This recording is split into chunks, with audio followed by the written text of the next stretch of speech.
Добра вечер, вие сте со програмата на КТВ, во продолжение следуваат вести.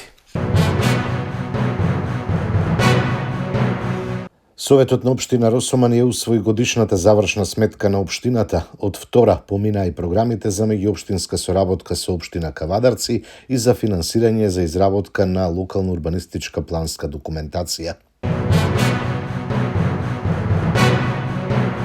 На 15 март во 2 часот полициски службеници од ОВР Кавадарци го лишиле од слобода ЛЕ 21 година од Кавадарци, постапувајќи по претходна пријава од неговата 46 годишна мајка дека во семејниот дом физички ја нападнал и се заканувал со остар предмет. ЛЕ бил задржан во полициската станица, предметот бил одземен, бил известен јавен обвинител и по документирање на настанот против него ќе биде поднесена соодветна пријава, информира денеска од СВР Велес.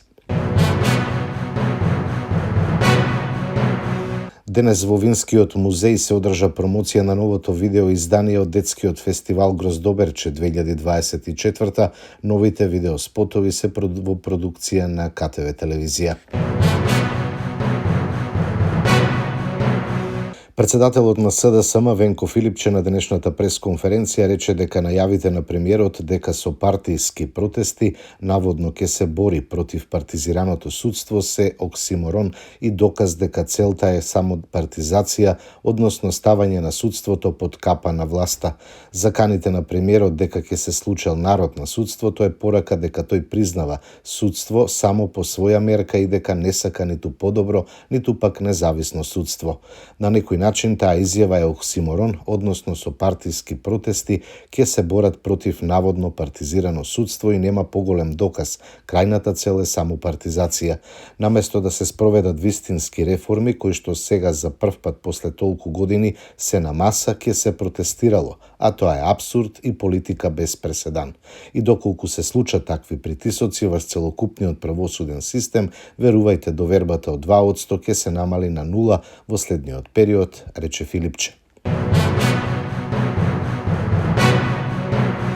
СДС преку бегалецот Васко Ковачевски и другите функционери се директни учесници во криминалот на Пуцко Петрол, тежок 167 милиони евра кои ги труел граѓаните, обвинија денеска од ВМРО ДПМН.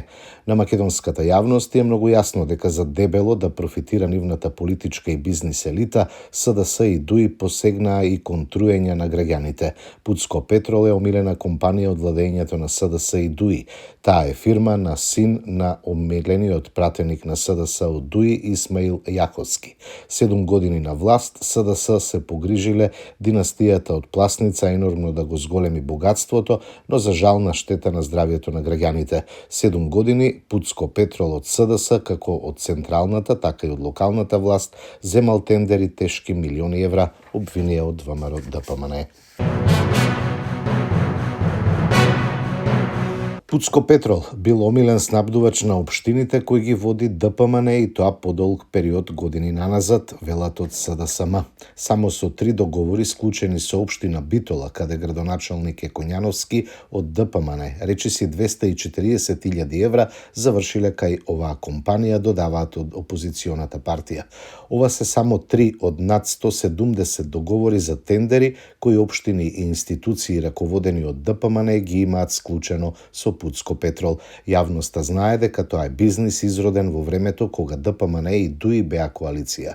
ДПМН и Мицковски треба да излезат пред граѓаните и да одговорат колку милиони народни пари преку општините, министерствата и други институции кои тие ги раководат завршиле кај Пуцко Петрол, порачаа од СДСМ.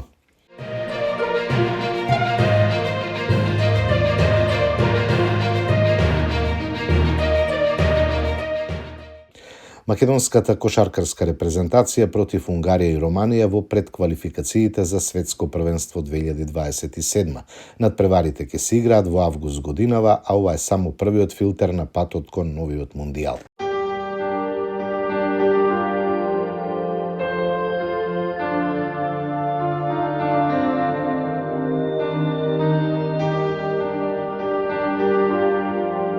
Утре времето променливо облачно и нестабилно со локален пороен дожд и грмежи, наместа процесите ќе бидат поинтензивни во форма на краткотрајно невреме. Ќе дува умерен во западните делови, повремено засилен ветер од западен правец, температурата во интервал од 10 до 24 степени. Во понеделник времето ќе биде променливо облачно и нестабилно со пороен дожд, грмежи и засилен ветер. Локално процесите ќе бидат поинтензивни во форма на краткотрајно невреме. Во вторник ќе има опаѓање на температурата и се очекуваат локални врнежи од дожд, на планините и повисоките места врнежи од снег.